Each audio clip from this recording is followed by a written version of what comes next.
Hey guys, what's going on? Welcome to another episode of the Real Advice Podcast. I am super excited to be back at it again with my buddy Stephen Kim Holmes out of Toronto, Ontario, Canada.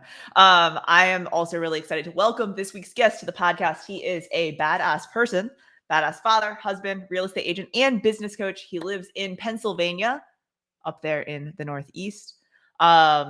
If you follow him on social media, you'll see an awesome content mix of real estate, coffee, food, family, the Kentucky Wildcats, go Big Blue, fitness, and more. Please join me in welcoming my buddy, Jeff Bannan. What's going on?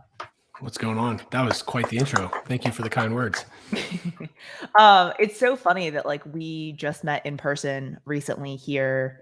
What was that, 2 weeks ago now at Summit? Because I was I felt like I knew you. So when I just from social and also we had DM'd about this, I was I didn't know that I wasn't following because I kept seeing all of your stuff. And I don't know if this is from hashtags or that we have all of the common friends in the world or what it is. But I was I clicked on your profile and I was how am I not following him? So I felt like I knew you already. So I was very excited to meet you in person. That's the power of social. And yeah, it was great to meet you in person as well. And I actually DM'd somebody while we were there at the event and said, hey, it was really nice to meet you in person. And he literally responded, wait, we've never met in person. I'm like, no, we've been on Zooms and we've done all sorts of things, but the power of all these tools and when they're used the right way, there's a lot of power in it. And so for me, that event was just so nice to shake hands, high fives and hugs, people who I feel like I've known forever, but actually meeting face to face for the first time. So yeah, right back at you. For sure. Steve, it was really boring. We had no fun. Yeah. No fun. We were just crying that you weren't there. So, Would they not let you out of Canada? Yeah, you know what? For another day, Jeff. For another day, there okay. I had some family stuff kind of going on. So, okay. Yeah, which is good. I was really excited to come see my girl Katie. I haven't seen her in 2 years in person, but just to kind of touch upon that authenticity, though, it's pretty wild, right? I know we do a lot on social media, but just the level of connectivity that you can get from a phone, posting some videos, to then that filter into real life blew me away. And I remember my first summit was back in 2018. And I remember walking down the path in Anaheim. And there was this older lady at the end, and she kept trying to come in my path. As I'm walking, I'm like, okay, so maybe we're just going to kind of move around. But she kept coming in my path. And I was like, what's wrong with this lady? All the way to she got right up into my face, and she had this beautiful Irish accent. She's like, I flew all the way from Ireland. I follow you on social media. I love your content. It's so great to meet you. She's like, I feel like I already know you. I was like, that blew me away. Yeah, it blew me away. She's like, oh, I know exactly what you're all about. And I was like, wow, which was pretty crazy. So Jeff, did you always start out that way? So in terms of your real estate career, were you you know what? I'm going to leverage video. In particular, I'm going to leverage social media. Talk to us about that. Yeah. Social more so than video particularly. Okay. Now I knew that video is a good idea. My wife used to own a CrossFit gym. And when that kind of fell in our lap, I figured at that time, we didn't have the cash to go out and advertise, and it was boots on the ground. And I said, what's going to be the most effective way I could go knock on doors, which we did a little bit of that. But it was, let's get into the community and let's connect the best way I know how. And I didn't really know how then, but really learned a lot years ago with that, which was a ton of fun and a lot of trial and error. Right. And then as I was getting into full production, I knew the power of it already. So I said, I'd be crazy not to do this. And so from day one, it was just, I don't want to say fake it till you make it, but as an earlier agent, it was, let's share what I'm learning. Let's share what I've got going on. And before you know it, people are like, wow, you're really crushing it. I'm thinking, I'm just really sharing every day. And I don't know, crushing it, probably not. But people followed along and people engaged. And, I coach that now. And every single one of my coaching clients, I'm like, if you have a house project that you're doing and you're not sharing it, you're missing one of the greatest pieces of leverage, because it's real life. It's authentic. It's sharing your perspective. So it's a super powerful tool, and like you said, personality and all those things come through. Yeah, Nice. that's so huge. And I think that new agents often miss out on that, right? They're like, I don't know enough, or I'm not sure, whatever. So they don't feel comfortable posting it. It's like, so much more than, just the average consumer, that just Yep. sharing your journey and sharing what's happening and sharing the houses you're going to and the things that you're encountering is huge. So if you're a new agent, that's a really good nugget right there. And even an experienced agent, like just sharing what you're doing and what you're seeing. And especially new agents, if somebody's a new agent watching this, share what you're learning and share that you're learning it. Because fast forward 6 months from now, a year from now, people are going to look at you and be like, that person knows so much. They won't care that you're brand new. They're going to care that you're working really hard to get better for them. I'm so happy you brought that up though, Jeff. You talked about like, I just started kind of documenting the learning, what I knew, and it started resonating with people because you're a coach, you're a great coach. Like, how do you coach your clients around? But coach, like, it's so boring. No one wants to know what I know. Like, how do you coach people through that objection? Well, there's a couple things. One of which is your perspective is a unique perspective, right? I love it. Love it. Your particular idea around whatever it is. I mean, there's a whole channel, HGTV, all about the same thing, the exact same thing from a different perspective. And so that's exactly what it is. And so whatever, like Katie, you mentioned early on, I like Kentucky football. Like, that's kind of weird. Who likes Kentucky football? But Not people many know people. that right. So, and I'm sharing, if I like Kentucky basketball, the whole world likes them, and I do. Yeah. But people know, okay, this guy's not just posting stuff because they think I want it to hit or whatever, because no one cares. Like, I'm posting what's going to resonate with me. But then the other things, like I post about fitness because my wife and I are into fitness. I'm going to have the most fun probably selling a house to somebody from fitness. I had a settlement right before this from a gal from the last gym my wife coached at. It was her mom's house. It all weaves together, and people want to do business with not just people who they know, like, and trust, but people they perceive to be like them. And so that objection, going back to that specific question, is, well, I don't know if another door, another day. It's boring. Who cares?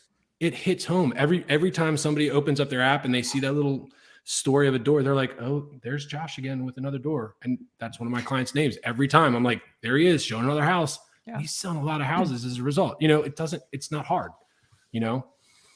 I love that. I think that's good. Another door, another day. I love that. I just wrote that down. So simple. Yeah. And, we use this a lot in the Tom Ferry coaching industry. Your vibe attracts your tribe, but you nailed it perfectly. You're into fitness. You and your wife are into fitness. You showcase that aspect of you, which again radiates the authentic component of you and your brand. So you're going to attract those types of people. And let's be honest, those types of people are the ones we want to work with. Those are the ones that don't take as much time to qualify. Right. Which is the second that if you're with a brand new person, you don't know at all, and there's downtime, it's like, oh crap, what do I talk about? People talk about building rapport. So, how's the weather? Right. If I'm selling a house to a Spartan, there is never downtime. There's literally never downtime because they're talking about running up a mountain, guaranteed. Right. So it makes it fun. Going back to your question about the video, I didn't leverage that at the beginning, but when I started realizing the power of the video, and I too, like so many people, had a hesitation around just like turning the phone around and starting to talk. But when I got a good reminder from Tom 3 months ago, and he's like, you're in your hot sheets, talk about the hot sheets. I'm like, this is boring. I talked about the hot sheets. I got more engagement on that post that week than anything else. I'm like, okay. So you never know what's going to hit. Thanks for that. Why is he saying that? Oh, because it works. Got it. So, and then video, like listing videos, good quality. It doesn't have to be great quality, but good quality listing videos with your face in it to introduce the property.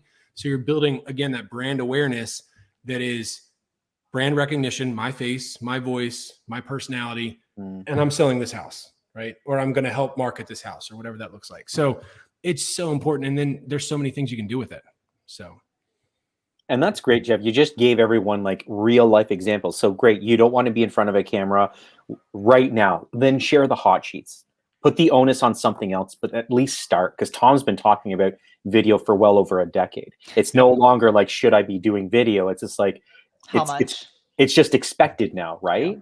Yep. It's funny. Like people are like, yeah, I do video and we're going to do this, but that's just the expectation now. Right. So, right. Well, and then continuing to refine, like, don't just start and stay stagnant, like start wherever you're at, but then keep working to get a little better every day, collaborate with people who are a little bit ahead of you. I can't believe how many people I've reached out to when I was learning in my journey who gave me time.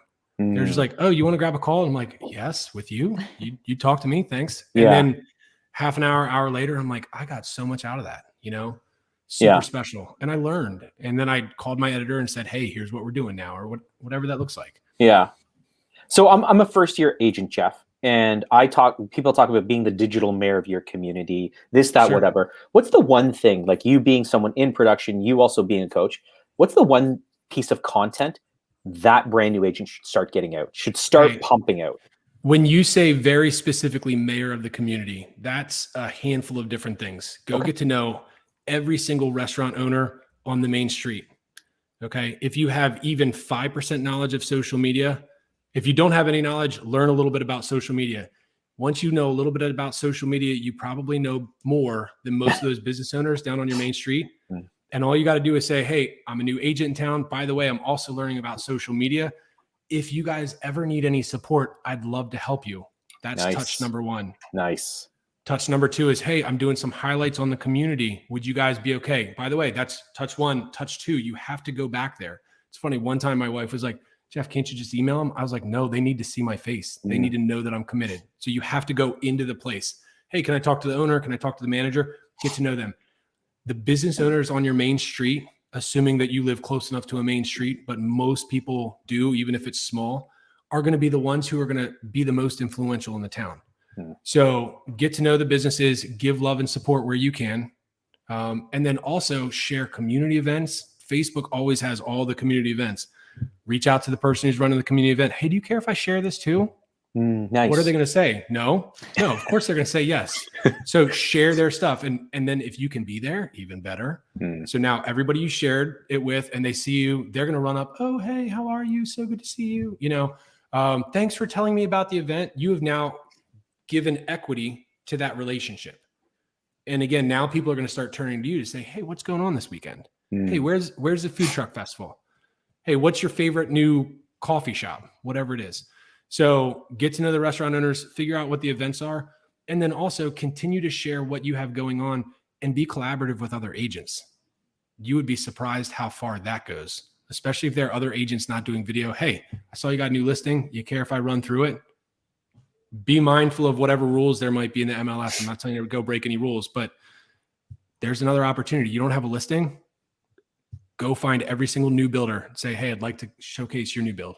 Yeah. That's huge. So big. And then you can also do like communities specific, depending on your area, get into, neighborhoods, parks, recreation. In Pennsylvania, I can literally ride my bike 2 miles that way and get on what's called the Schuylkill River Trail, which is the river that runs into Philadelphia. I'm not close to Philly, but I can ride my bike to Philadelphia from my backyard practically because of the Schuylkill River Trail. And Philly is known for their trail system. So that would be the sort of thing you could totally like, if you're into that, right? And if you're not, find something else. Nice. That's awesome. That's so much good information and actionable information. So I love that. Thanks. So I know obviously you're in production. Are you drinking wine right now? No, this is definitely espresso, like a long pole. Like, bro, we're not quite late enough for happy hour, guys. So refined. For those of you only listening, he's drinking it out of like a glass looking, wine glass looking cup there. It's pretty sharp. My new favorite. I get comments every time I pick this thing up. It's like a double pane glass. I've got 3 or 4 of them now. Yeah, my wife just started that as well. She loves them. Wine in the afternoons, yeah, I'm sure. Married to me, yeah, wine in the afternoons. That's what I'm saying. Like, you're dealing with you for how many years? No, anyways, okay, so Jeff, like you're in production, right? You sell real estate, you have a family, you work out, you do all of the digital mayor type things that we just said. I'm trying to do some of them. You do all of these things, right? So how do you balance all of those things, right? Yeah, like real estate coaching, personal life. What does that look like for you? My wife is really strict and she gives me very specific times that I can do things. I'm just kidding. No, it's been a huge balancing act on learning.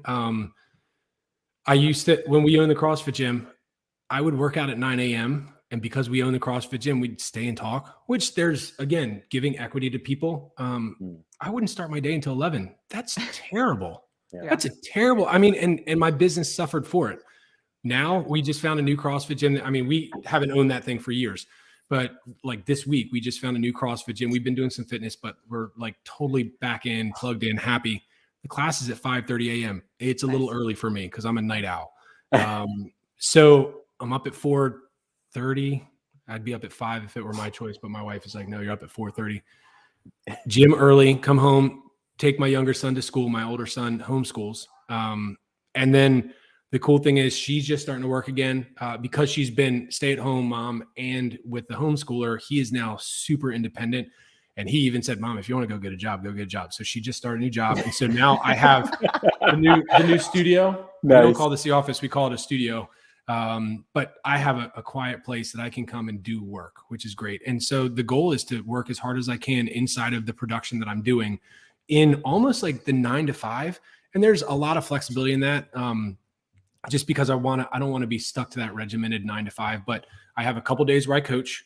One day is very long. The other day is not quite as long.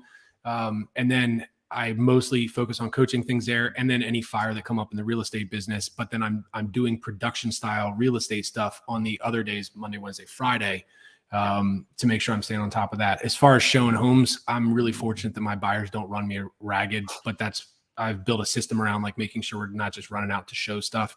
So that's helped with the balance. And then we get really clear, like everything is in communication. So the tighter your communication is, the more time you save, if that makes sense. So that's probably been the biggest thing for me is just finding the most effective way to communicate with the people who are at the top of the bottom of the funnel, the top of the list of clients who are hot and ready to go right now. And just make sure that I'm as available as I can be for them. But I try to have dinner with my family almost every night.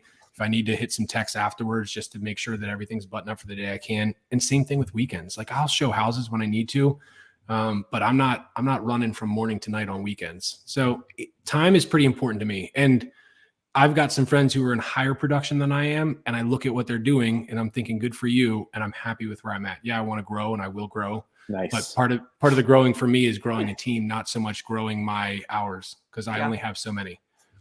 So yeah, that's huge. And that's, I think also probably being a coach helps you to recognize that sooner than a lot of people, but that's always a journey for people to get to that point, to understand that like, you know, your time is so valuable. So that's awesome. Well, we hear the head coach on a regular basis say, if you're a creative, hire an operator. If you're an operator, hire a creative. I'm the creative. I'm great at the big ideas. Yeah. And then you want me to get going on the idea, forget about it. And so I finally got out of my own way and hired somebody to help me get out of my own way. And it's been incredible. Man, if I could tell anybody any advice, it would just be hire the person who's opposite of you sooner than you think you can, even if it's part-time, because it will free you up a lot. It's crazy, Jeff, because that is the coach in you, right? That's the coach. Hard way, though. I think so everyone yes, coaching has helped. Yeah, right. And Tom talks a lot about that. Delegate for the tasks that obviously either you're not good at or you just don't have the time. Yep. And so I think one of the biggest struggles is, as growing a team, people are like, oh, what do I do first? Do I hire the admin first or the buyer's agent? Well, the buyer's agent's free. So most people try to exercise that option before going down the admin. We all know that is the worst decision, right? So I think it's funny because my coaching days are Wednesdays. And so I had multiple calls today and it's the same thing. I'm like, you hire the admin to work on, to essentially refine the back end of your whole business. So that frees you up time to do this $1,000 an hour activities. 100%. Right? Which is, I loved how I started throwing money off the stage the other day. I was like, you literally couldn't open this thing up any better. Because that's it though. I mean, I don't edit any of my videos. I love filming and I know how much time edits take. And so I want that off my plate fast. Even if I'm paying a pretty decent amount for good edits, I'm okay with it because I know the net upside. And half of the net upside is not just I got a nice video back. It's I got all my time back. Yeah, you know? That's worth way more. You went to school for something artistic, right? Yeah, studio art major. It was funny because I originally was going to go business, and they say, I heard the stat the day that I had to declare, they're like 70% of kids never touch their major again. I'm like, well, then I'm not doing business. That sounds terrible. I'm going to get my degree and go into business. Studio art major with photography as a background. So I actually am just old enough that I got lucky enough to be in a real dark room and dealt with chemicals, and I was blind. That explains a lot. Yeah. No. Yeah. So hence the dark area. That's hilarious. Jeff, if you could go back in your career and start it all over. Guys, give me just a second. I'm so sorry. That's fine.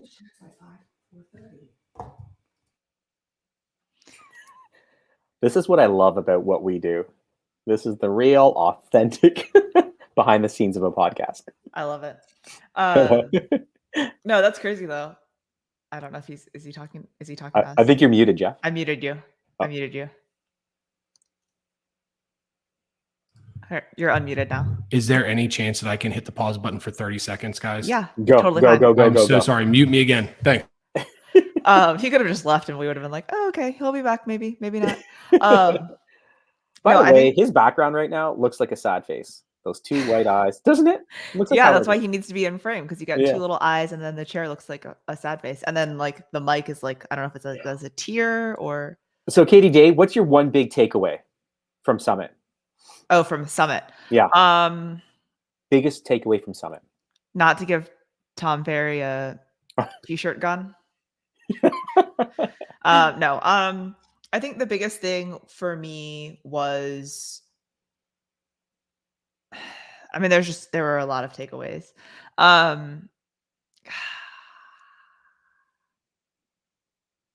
Anything from, what about Seth Godin? What was his big takeaway that, like, there were so many nuggets? Well, and so now, like, I'm subscribed to his blog, so I'm getting all of his info. But I think the thing that really resonated most with me from him was the people like us do things like this. That saying, right? Because I think that it can be applied to so many different things, whether it's business, whether it's personal, whether it's whatever. People like us do things like this. So whether that's, your value prop as a company, whether that's, your family, whether that's your friends, like that really, like that one hit me deep. Wow. But Seth was awesome. Like, I had never heard him speak. And so I don't know, well, I know you were virtual, but like it literally, him speaking, he was live, but the quality was so good because it was camera, like a literal camera, not like a webcam like I have or whatever. That I have, And he was just so like connected through the camera. Like it felt like he was looking at us. Obviously it was like 25 feet tall, the big projectors, but like until he was like, do you guys have any questions? And Tom and Jason came out and started talking to him. We were like, is this recorded or is this real life? Like, is this recorded or is it real? Like, it was just, it would be really cool to be able to think like he thinks and speak like he speaks, and like so cerebral. Like, I'm never going to be that smart. Like, I like to think I'm pretty intelligent, but like Seth Godin is just a whole other. Yeah. I mean, at least I'm not from Canada. Seth, sorry to all of our Canadian listeners. I'm just only making fun of Stephen Kim. But anyways, Seth Godin is just like so intelligent. Like, listening He's to him the master of like, marketing. He's the guru of marketing, right? He's like the OG of marketing. Really is. Jeff, we were just talking about some of the big key takeaways from Summit. So we were just delving into Seth Godin. Oh, okay. Got it. I heard the quality of the camera. I was like, who are they talking about? Your camera's pretty nice. Yeah, it's nice. One thing though, Jeff, I do want to, go back and watch this, is when you leave, I want you to take a look at your background. The way that you had your chair positioned with those two little white things on the back, it looks like one big sad face. Oh, that's hilarious. What's really funny about the two white things, what we were talking about, like, I almost threw some tape on them before this thing. I'm like, you should go like this. Like, so this is how... You're a big guy. Come on. There you go. I'm so used to Zoom where it flips, and this one is not flipping. I'm like, which way do I lean? What a world we live in, right? So Jeff, going back, if you could start your real estate career all over again, what's the one thing that you would do differently if you got a second chance to redo it from day one? That's a great question. I would probably have joined a team. How come? I was really fortunate. I got really good broker support because at the time that I jumped into the brokerage that I was at, it was a small boutique brokerage, and I got a pretty good amount of time and energy with the broker, who, as of course the brokerage grew, he had other responsibilities. Got it. So I thought I was going to have, I think a lot of us perceive that we're going to do some certain things. I thought I was going to have some lead sources that didn't pan out. And there's a whole lot of you don't know what you don't know. I fortunately got into coaching early, so that was super helpful. But I think that I would have at least done some, but how do you, as a brand new agent who knows nothing, how do you find a good team? And, so I think that really, really getting to know some people and spending some more time figuring that out would have been a big help for me, if that makes sense. What would be some of the qualities you'd be looking for? Because this is something as like we're all kind of growing teams right now. And I interview a lot of like newer agents, and they kind of perseverate, or one of the things that they always bring to the table is the splits, the commission splits. I think perseverate. Is that what you just said? I want to know what that word means. Is that a word? Oh, it's a Canadian word for all the Canadian listeners. So our friends down south, maybe it's a word. It's to only focus in on perseverate. Anyway, so, a lot of new agents, they're like, yeah, but if I go on a team, then I got to give you this. And I'm always like, but you don't have anything yet. Right. What might be some of the, oh my gosh. This is so good. I love that you went there. You're such a nerd, Katie Day. You're such a nerd. Repeat or prolong an action, thought, or utterance. Okay, yeah. I guess it checks out. I was a teacher for almost 17 years, so I think I know what the word means. Or at least I can fake it. That was awesome. I just learned something new. Perseverate. Did I say that right? Perseverate. Perseverate. So the word of the day is perseverate. Sorry, what was the question? No, the question is like, what should a new agent be looking for? Like, yes. So you want to be on a team. Sure. But what are some things? Yeah. I know that on the other side, like you right now, growing a team, I actually hit that one right out of the gate. And I look at them and I've actually got one of my I've got 2 agents right now who are getting licensed in the next 30 days, which I'm super pumped about because they're awesome, talented, nice individuals who I think are going to do a great job. It's too early to see because until you see them in action, you won't know. But if they're who I believe that they are and they stick with it long enough, they're going to be rock stars. And so I kind of hit that right out of the gate. And one of them I specifically had the conversation with, like, hey, on your own, in time, you may make more money.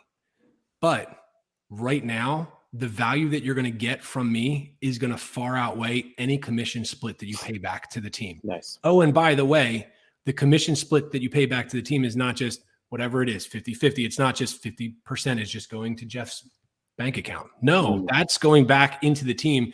And if you'd like, I'd be more than happy to show you some of the things that you get for that. And I do share, like, on a surface level, you get my TC, you get my admin, you get like my marketing. You've seen my, my videos. You're going to get all of that. And some creativity, collaboration, and not feeling like you're on an island, as well as leads. So there's all that. But if you're a brand new agent or like inside of your first year thinking, do I stay in or do I get out? If I stay in, I don't want to go it alone. Like, knowing who you are is huge. So we all have different personalities. We all have different characteristics of who we are. So get to know yourself, get to know who you are, what your strengths are, what your strengths are not. If you're like me, the creative who doesn't like doing things, I mean, just being honest here, I need to be around people who are going to help me get stuff done. Yeah. So as a result, I've put every single person in my crew around me. My 2 main lenders are the best at just making things happen. And I didn't realize how good I had it until I look back and I tried another lender and I'm like, you didn't do anything. He was like, I did everything most lenders do. And I'm like, oh, well, you didn't do anything. Yeah. You see what I'm saying? So then once you know who you are, then you have to start looking around and seeing what could I have? And anytime there's a commission split, there's hopefully value getting traded for dollars getting spent.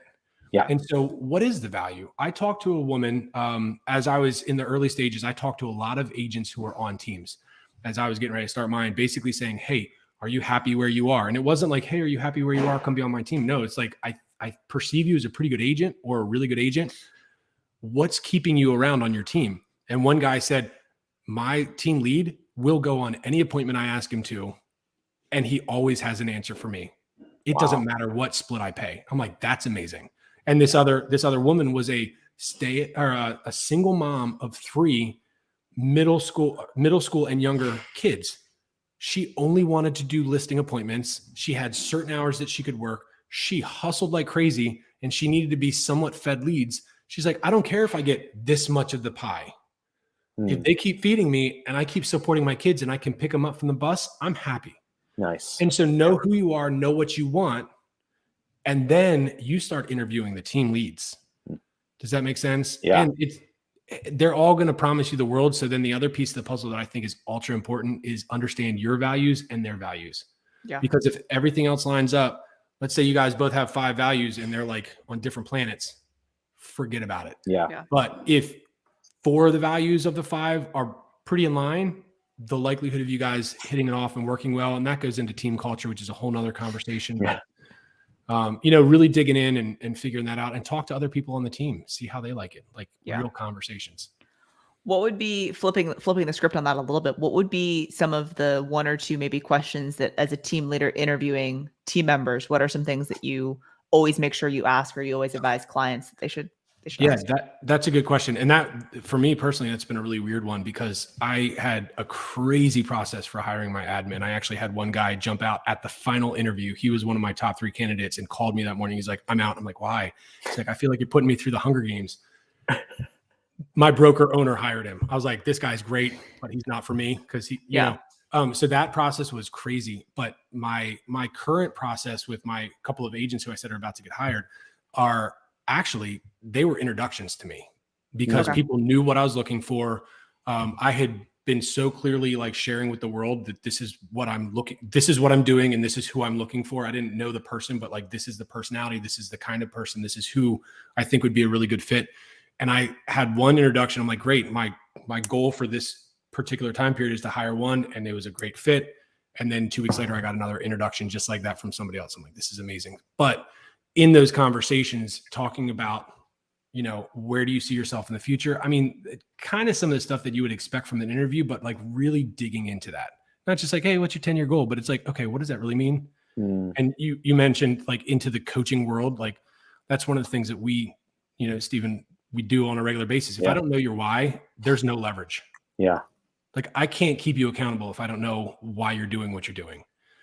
So if I do know why you're doing it, then I can even look at it and say, and for me personally, I don't want you if we're not in alignment. So really digging into like, what is the reason why you're trying to make this happen? What are your goals? So does that answer that question? Yeah, for sure. Cool. It was good. No, it was really like, it gives kind of a macro view of your culture, like what you're not going to bend on, what you're not going to wave on. And so if this vibes well with you and we're in alignment, great, the door's open. If not, it's a quick no and all the best, right? So I think it's a really efficient way of choosing how you want to build the team, which is great. And then Katie, going back to your question too, different team leaders are going to want different things out of their team. I know some team leaders that are unbelievably regimented on like exactly what they want their team to do at this minute, at this minute, at this minute. That goes back to their personality. Yeah. Sure. Can that be helpful? Absolutely. Is that how I'm going to run my team? Not quite that tight by design, because I want creative people on my team who I want my people to have some flexibility, and there's going to be some parameters around that. Yeah. But I want them to grow the way that they grow best, if that makes sense. Yeah, no, totally does. That's awesome. Jeff, I'm going to ask, share with me, one of your favorite books. Like, you are a high performing coach, husband, dad, realtor. Like, what may be 1 or 2 books that come to mind that you're like, you know what, this would be a good recommendation for a lot of people to read? We've heard Mindset Matters for how many years now? If you have not read the book by Carol Dweck, I promise you it's not the most exciting book, maybe a better audio than it is a physical read, unless you just love reading. But that's probably been one of my number 1 gifted books. And before I was coaching real estate, I was coaching competitive cheerleaders, kids who, when you talk about mindset, like if they do something wrong, they could break their neck. And so kids would get into mental blocks, and most kids who get into a mental block, and adults alike in business, get stuck because they're trying to be perfect. And this book really unpacks it. And the guy who turned me on to that book was both a coach, a collegiate cheerleading coach, and a psychologist. And he said, I was coaching one way, I read this book, and I changed everything.